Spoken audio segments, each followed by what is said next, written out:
If a rat tied to a balloon string asked you to run outdated content to help him fetch some sensitive information he lost, would you?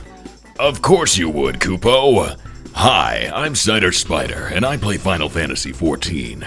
As a creatively bankrupt content creator, I have zero ideas for things to make videos about. Therefore, I'm resorting to showing you easily accessible information that you could find on your own and making it into a roughly 10-minute video for YouTube optimization. Now, back in the dark times before the internet ruled the world, we used to have this thing called reading. Because of short-form video and climate change, no one knows how to do this anymore. It is a lost art from the before times. Therefore, I'm going to make a video for this community centered around a game that is 90% reading with the assumption that no one watching can in fact read. So let's mosey our toesies on Ovi to the lodestone E. And here we find ourselves at the official FF14 site for news posts and game guides and all that fun jazz. Now, I got here by being an efficacious internet exploring Chad and simply typing the site into the address bar on my Netscape navigator, cause I know how to find the dang-on website without asking Jeeves for directions.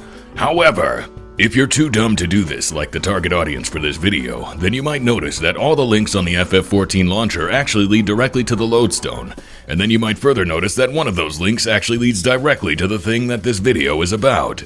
If you have a spacious cranium and a large brain, you might find yourself able to skim the contents of that link in a couple of minutes and parse all the pertinent info yourself. But because I'm compelled to videograph everything related to this game, no matter how obvious or mundane it may be, I'm going to go through this article as slowly and painstakingly as I possibly can. We're going to stop to comment on every individual point listed, because how else am I going to get this video to an advertisement-friendly length? Speaking of advertisements, subscribe now or I will threaten you.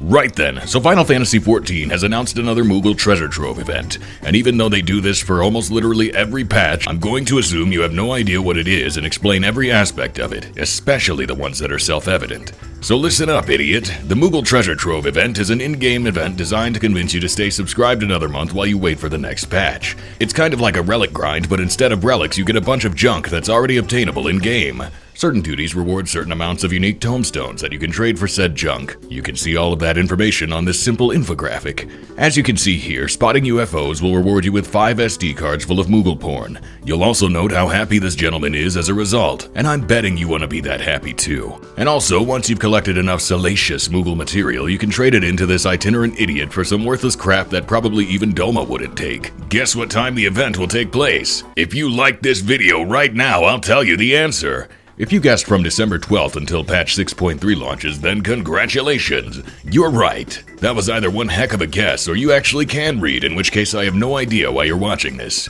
If we scroll down the page, you'll see that there's a listing of every duty that rewards Moogle porn. I will now proceed to read them to you and comment on them as if there's anything interesting to say. First up is Done Scathe, with 7 SD cards per run. This is probably to remind you that Scathach is the best boss in the game and definitely not one of the most reused rigs for other bosses. If this weirdly sexy Void Queen doesn't come back in the next patch, I will rage and quit. Furthermore, there's the Praetorium, which is in every single Tombstone event for the same reason it's on MSQ Roulette, because Square has to pretty much bribe people to run it so that noobs can finish A Realm Reborn. Tragically, the updated Praetorium no longer features Devastation, and they upgraded all the boss fights with Shadowbringer's dance mechanics to ensure that no Sprout ever plays Black Mage again. For some reason, the Weeping City of Mach is only worth 5 Moogles, even though it'll probably take longer than Done Scathe because of acceleration bombs and Mega Death. Last I checked, 5 gigs of smut is the cost of peace. But who's buying anyway? Check this out. If you're on a PC and not one of those newfangled touchscreen mobile devices, you might have this thing called a mouse. And not the kind that eats cheese and tastes delicious. Huh? Anyways, if your mouse doesn't suck, it probably has something called a scroll wheel. You may not have realized this, but the scroll wheel allows you to move up and down web pages, or scroll. Thus the name. With my highly advanced wheel of scrolling, I will now traverse down the page and show you more duties that can be completed for Moog picks. Wow, look at all these PvP maps. I will now proceed to read the names of them because I know that you can't. It is every single Frontlines map. Seal Rock, the Fields of Glory, Onceler Hakusho, and Borderlands 3. There's also what looks like Rival Wings, which allegedly is a game mode that exists. All of these maps will give you 3 tomestones if you suck, 4 if you suck less, and 5 if you suck the least. But you might as well chalk it up to 3 per run because your teammates are going to spar with the losers while the third team casually claims all the objectives and wins. What's next? Well, for 4 forsaken 4-sided fortunes, you can run these 3 thankless theaters thereunder. Halatali Hard is the training ground for leather daddies, and also the music is just an angry drum circle, which is pretty sick. There's also Brayflox's Long Stop Hard, which has the most painstaking final boss ever. Secrets of Cheesemake are belong to Illuminati. Secrets of Boring are belong to Brayflox Hard. And then there's Castra Meridianum. I don't know why you'd subject yourself to Livia cutscenes for Moogle tomestones, but you can if you want to. I also don't know why they retconned Gaius and Livia's relationship, but you'll have plenty of time to think about how weird the implications are while you rewatch her last cutscene over and over again. 3 tomes for Void Ark, the Porta Decumana, Zamail Darkhold, Cutter's Cry, and the Sunken Temple of Karn. Holy crap, I'm already bored of this. Why do people make videos about this crap? No one even really watches them. Void Ark takes forever. The Porta Potty Decumana smells like the name implies. Zamail Darkhold is currently the worst dungeon in the game. Cutter's Cry makes me cry, and Sunken Temple is okay, I guess. Finally, you'll get 2 sticks of Moogle canoodling from Kugane Ohashi, Battle in the Big Keep, and Battle on the Big Bridge. All that Hildebrand content that you just finished skipping so you could get the Endwalker relics. Apparently Hildebrand is controversial for some reason. It's not enough for people to dislike the questline's sense of humor. They also have to get angry about it and make sure everyone knows how much they don't like it. Well, that's all well and good, but if you want a Manderville relic, you gotta be a Manderville man, so get over it, lol. So anyway, now that we know where to get our Moogle media, I'll bet you're probably wondering, has anyone really been far even has decided to use even go want to do look more like?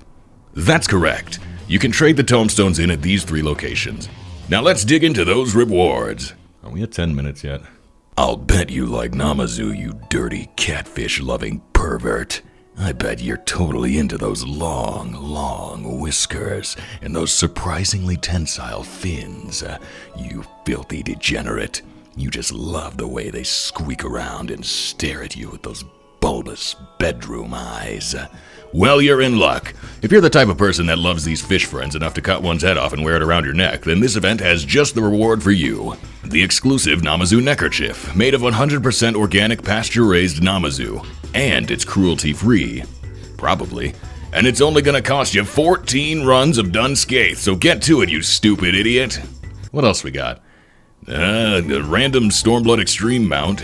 Random Ishgard Restoration mount. The Falcon's back on the menu. If you like pods, racing, and racing pods, this is your chance to partake. Remember Star Wars Pod Racer for the N64? I do. I don't even like racing games, but that one was pretty fun. Good times, good times. Wait, what were we talking about? There's emotes, I guess.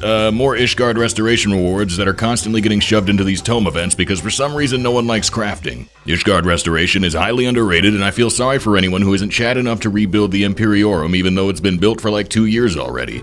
I hope all you casuals are happy with your Ishgard houses. I hope every time you step into the door you think of the angry baby who labored in the cold to build that door, and then didn't even win the lottery to live there.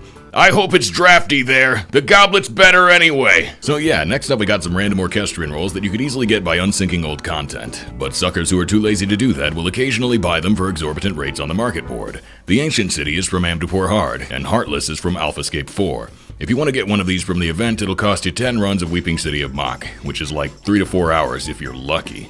You could unsync Amdapor Hard approximately 60 times in that same span, and you'd have to be pretty friggin' unlucky to not get the music roll in that many attempts. But if you'd rather get scammed, go right ahead. There's also the ostensibly special Time-Worn maps. These will come in handy when I start the Shadowbringers Maps achievement grind, which will happen just as soon as I finish the Stormblood Maps achievement grind, which I'll start as soon as I'm done with P8S, lol. You can also get the Spotted set from the Heavensward Super Fates to be a true pimp legend like me, and any pimp needs a tricked out ride like the Drake or the Dire Wolf. Yeah, you could do a month of ARR Daily Beast Tribe quests for these sick mounts, or you could just lose 10 games of Frontlines instead. Idiot. We got some furniture here for all those FC-only small houses that no one wants, and then there's tops from the Stormblood hunt sets. Riding maps? But we already have flight in those areas. And, there's a minion, Wind-Up Meat Eater. You wind him up, and he eats your meat. I mean, allegedly. Yeah, I'd be willing to pay 7 tomestones for that. So I mean, yeah, them's pretty much the breaks. In conclusion, this event is pretty cool. I think there are some pretty cool rewards and everything is pretty cool. I can't wait to forget this event exists until the last 3 days and then grind a couple dungeons to get the 1 or 2 things that are marginally worth acquiring. Subscribe so I can churn out more content that you'll passively half-watch while you eat lunch. 1 like equals 1 lunch. Okay, bye.